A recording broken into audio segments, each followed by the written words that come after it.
In the winter of 1893, a Michigan logging boss wrote that he had buried more men that season than he could remember by name. None of them died old. The white pine forests of America paid their wages in blood, a man crushed, drowned, or frozen for every few million board feet that floated downriver. But the ones who survived were not lucky. They knew things. Number 14 on this list could stop a severed artery with something every man carried in his own pocket. And number 3, the skill that separated the living from the dead when a log jam broke took years to learn and 3 seconds to use. These were the men we call lumberjacks, and the knowledge that kept them breathing has almost completely vanished. Before we start, hit that subscribe button. Let's count down 25 forgotten logging camp skills that kept men alive. Number 25. Filing the misery whip. The crosscut saw the men called the misery whip was only as good as the hand that filed it. Every camp had a saw filer, sometimes the most respected man on the crew, who sat alone in a small shed dressing teeth by lamplight. A dull saw meant 2 men sawing all day for half the timber, sweating through their wool in 20 below, and earning nothing extra for the misery. The filer set each cutting tooth and each raker to a hair's precision, so the blade pulled its own clean ribbon of wood free instead of powder.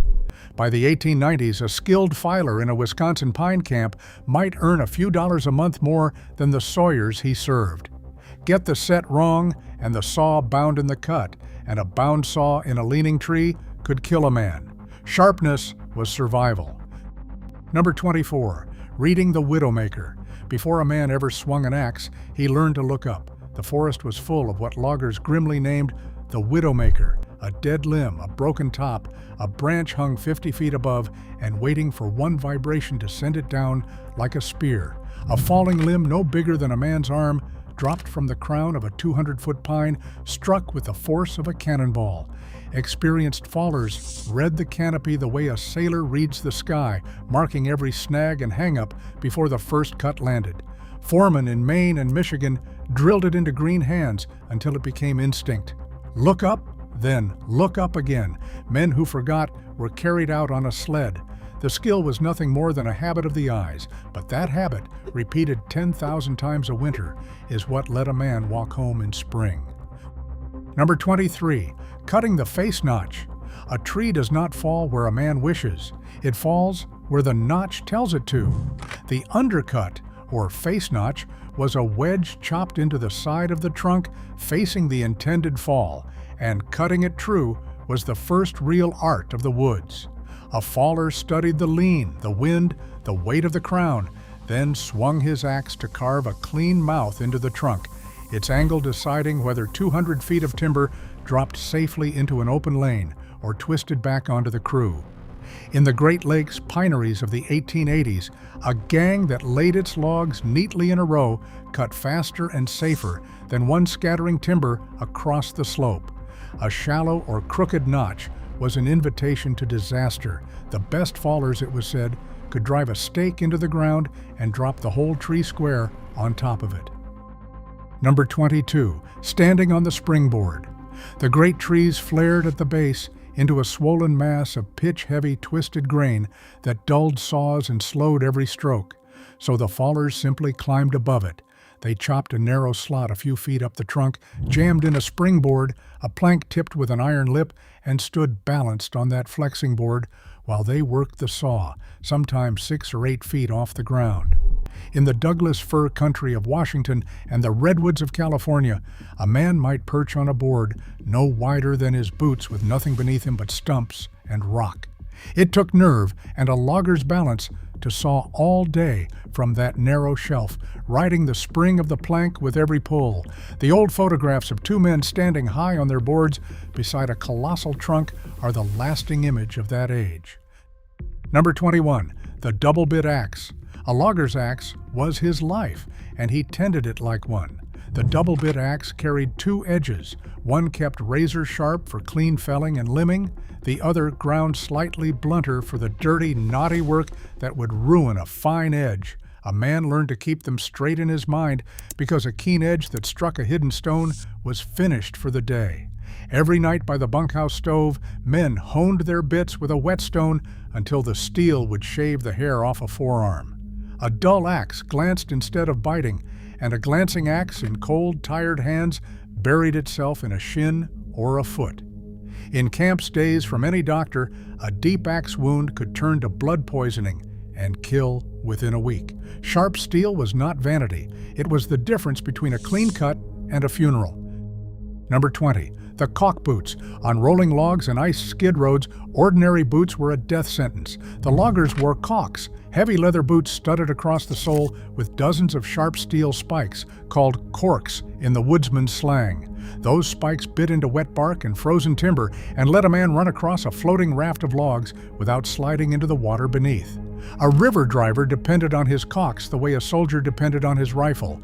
Men resoled and respiked them constantly, and a fresh set was a serious expense out of $1 a day wage. There was a hard etiquette to them, too. A man never wore his caulks into the bunkhouse, or he chewed the floorboards and the cook's temper along with them. But out on the water, those spikes were the only thing standing between a driver and a cold grave. Number 19. Swamping the escape trail. The swampers were the lowest men on the crew, but their work saved lives. Before a tree came down, someone had to clear the brush, saplings, and tangle around its base and cut a clean path the fallers could run down when the trunk began to go. A faller forced to leap through a snarl of undergrowth as 100 tons of pine dropped behind him was a dead man. The escape trail, cut at an angle away from the fall, gave him 2 clear seconds and a clear route. In the Michigan camps, seasoned bosses insisted every tree have its getaway cleared before the first stroke of the saw. It was humble labor, hacking brush in the cold for a beginner's wage, but the swamper's cleared trail was often the only reason a faller lived to swing again the next morning. Number 18. Greasing the skid road. Before rails and steam reached deep into the timber, logs traveled to the water on skid roads, parallel tracks of half-buried logs laid crosswise like a ladder, over which oxen dragged the great sticks of timber. To keep the load sliding, a boy called the grease monkey ran ahead with a bucket of oil or fat, swabbing each skid so the logs slid instead of stuck. Grease it right, and a team of oxen could haul a mountain of timber. Get it wrong and the load jammed or slid too fast and overran the team. In the Pacific Northwest, whole skid roads ran for miles down to tidewater, and the rough saloon-lined streets where loggers spent their pay took the very same name, which is where the modern phrase skid row was born. The grease monkey's bucket kept the whole enterprise moving. Number 17. Building the ice roads. Winter was not the enemy of the logging camp, it was the whole point. Frozen ground let sleds carry loads no wheel could manage, and the men built roads of solid ice to do it.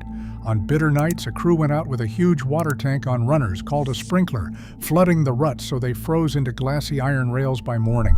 A single sled running those iced grooves could haul a staggering pyramid of logs, loads that in the Minnesota woods reached heights that still look impossible in the old photographs. The road had to be rutted just so, watered at just the right hour of cold, and sanded on the downgrades so the loads would not run wild. It was engineering done by feel, in the dark, at 30 below. When spring thawed the roads to mud, the whole season's harvest had to be already down at the river. Number 16. Chaining the sled. Getting the logs onto the sled was its own dangerous science. Using a rig of chains and a horse-powered pull called the cross haul, men rolled ton after ton of timber up skids onto the bunks of a sled, stacking them into a load taller than a house. Every log had to be placed so the pile would not shift or roll, and then the whole mass was bound with heavy chains cinched tight. A load that broke loose on the road could crush the teamster and bury the horses. The top loaders worked atop the swaying pile, reading the balance of each log as it came up. One bad placement, one loose wrap, and the pyramid could avalanche. Loading a big sled was a ballet of iron, muscle, and horse, performed in cold, that could snap a chain like glass. Number 15. Snubbing the loads downhill. A loaded sled on a steep grade was a runaway waiting to happen. Thousands of pounds of timber wanted only to slide, gathering speed until it overran and killed the team. So the men learned to snub, to check the descent by wrapping a heavy rope or cable around a stout stump at the top of the hill and paying it out slowly as the load crept down. The snubber controlling that line held the lives of the teamster and horses in his grip, feeding the rope out, letting it burn and smoke against the stump to bleed off speed. On the steepest pitches, whole rows of snubbing posts lined the grade. Let the rope run too fast and the load broke loose. Hold it too hard and it stalled. It was a skill measured in inches and seconds, and the men below trusted their lives to the man on the rope above. Number 14, stopping the bleeding. A logging camp sat days from the nearest doctor, and a severed artery gave a man minutes, not hours. So every logger carried the makings of a tourniquet in his own pocket, the wool bandana knotted at his throat. When an axe or a saw opened a leg to the bone, the nearest man whipped off his neckerchief, wrapped it above the wound, and twisted it tight with a stick until the flow slowed to a trickle. They packed the gash with whatever was clean and close, then bound it and ran the man down to camp on a sled. It was rough medicine, learned by watching and by hard necessity, but a calm hand and a knotted bandana saved more lives in the deep woods than any surgeon ever reached in time. Every man knew he might be the one holding the stick. Number 13, drying out by the stove. Wet feet in a Minnesota January killed men as surely as any falling tree. Frostbite took toes, then whole feet, and a crippled logger was a ruined man. So the bunkhouse ritual of drying gear was a survival skill in itself. Every night the men crowded their sodden wool socks, mittens, and felt liners around the great barrel stove, and the low-roofed shanty filled with steam and the powerful reek of 40 men's drying clothes. A logger learned to grease his boots against the wet, to keep a second dry pair of socks warming against his body, and never to sleep with damp feet. The old hands taught the green ones how to spot the first white patch of frostbite and warm it slow. That crowded, stinking, steaming bunkhouse, miserable as it was, is where men kept their feet and their lives through the killing cold. Number 12, feeding the crew. No skill kept more men alive than the cooks. A logger swinging an axe in sub-zero cold burned a staggering amount of fuel, by some accounts 5,000 or 6,000 calories a day, and a camp that fed its men poorly lost them to weakness, sickness, and desertion. The camp cook rose in the black hours to fire his ranges and turn out mountains of food. Beans baked overnight in pits, salt pork, sourdough, towering stacks of flapjacks, dried apple pies, and gallons of scalding coffee. The best cooks were prized above almost any man on the crew, and a good one could hold a whole camp together through a hard winter.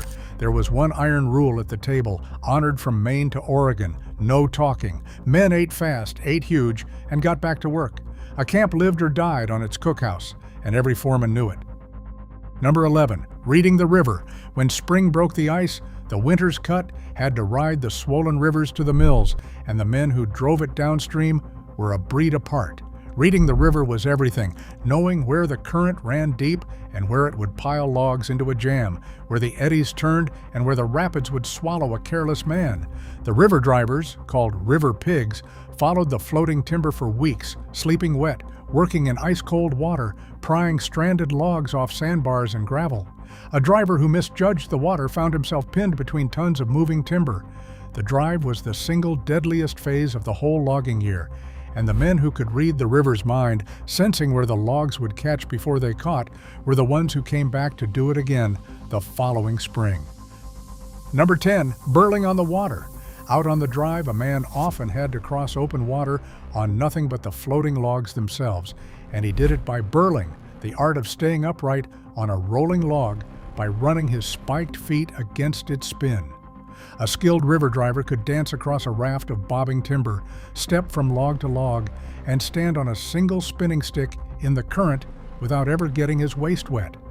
It was a working skill first, a way to get out and free a stubborn log, but it became a point of fierce pride.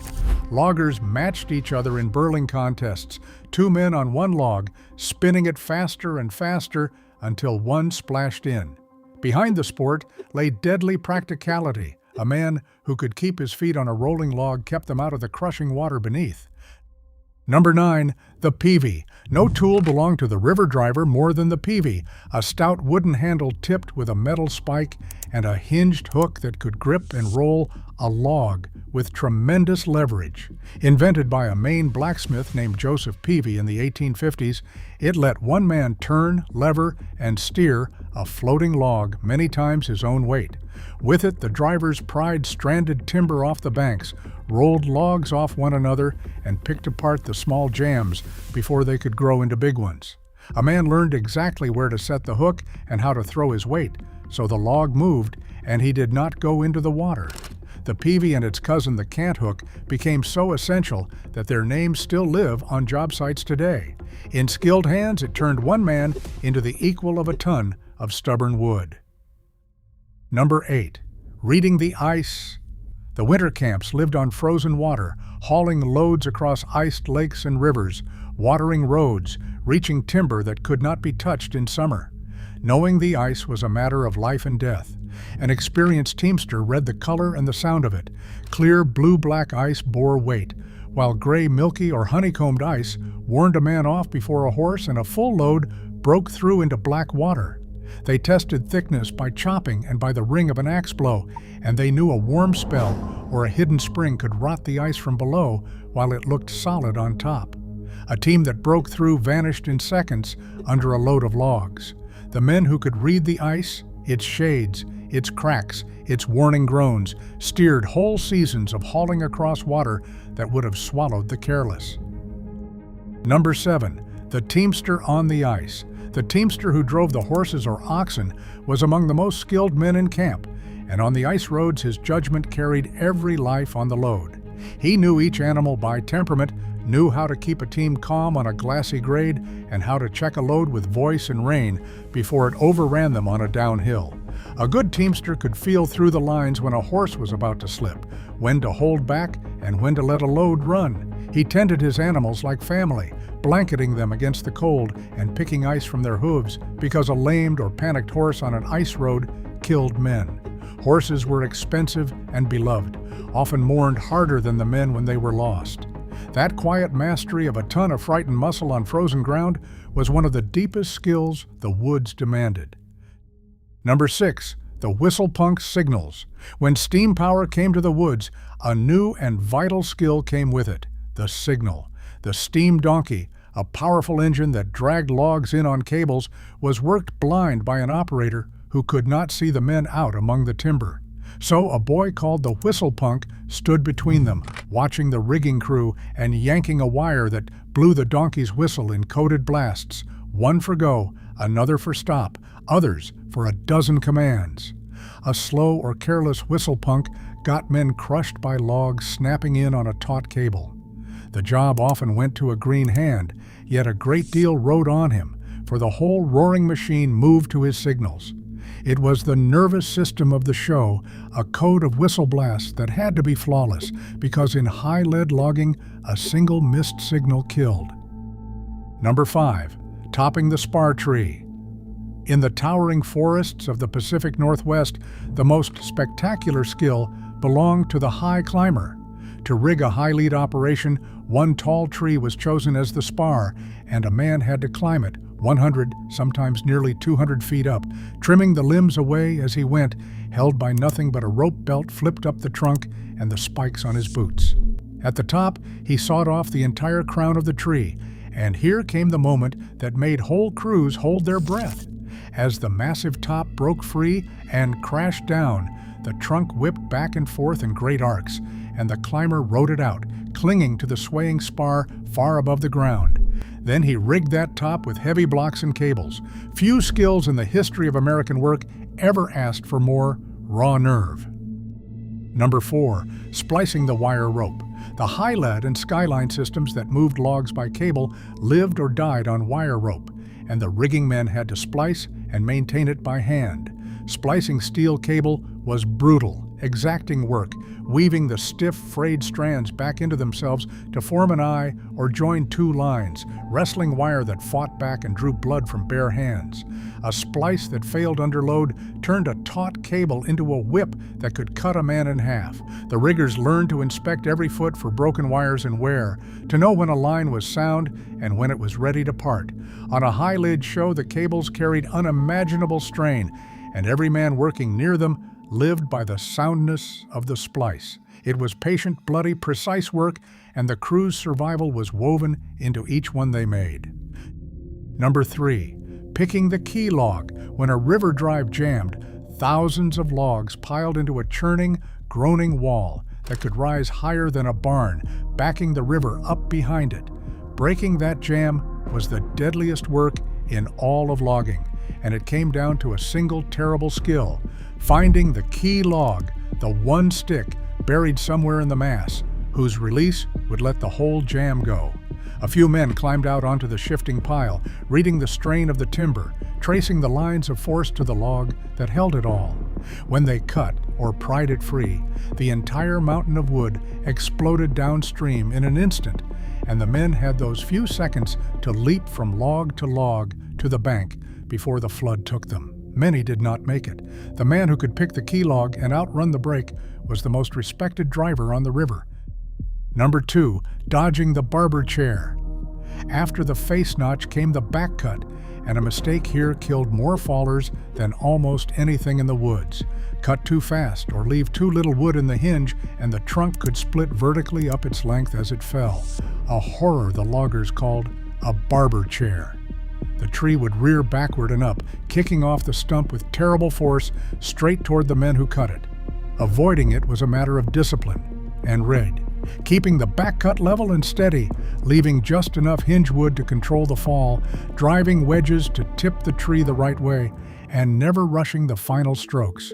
Green fallers were warned about the barber chair the way sailors were warned of a reef. The men who lived to grow old in the woods were the ones who never let speed rush the one cut that mattered most. Number 1, reading the tree. Above every other skill stood the one the old fallers carried only in their heads: the reed. Before an axe ever touched the bark, a master faller walked around the tree and took its measure: the lean of the trunk, the weight and balance of the crown, the direction and gust of the wind, the hidden rot that might send it the wrong way, the slope it stood on, and the clear lane where it had to come down. He judged where 200 feet of timber would fall to within a few feet, and he built the notch, the cut, and every man's escape around that judgment. This was not a thing taught from a book. It was earned over years, tree by tree, by watching the old hands and surviving your own mistakes. Everything else, the saw, the axe, the notch, the run, served this one quiet act of reading the woods. The men who read the tree right went home in spring. The men who read it wrong too often did not, and the deep forests of America are salted with the graves of those who learned too late. These 25 skills were never printed in any manual. They passed from old hand to green hand in the cold and the noise, learned by watching, by aching, and sometimes by burying the men who learned too slowly. The camps are gone now, the misery whips hang rusting in museums, and the great white pine will never stand as it once did. But for a few hard generations, this knowledge was the thin line between a man and the woods that could kill him. Which of these surprised you most? Tell me in the comments, and if you'd forgotten these men ever existed, now you know what it took to stay alive out there.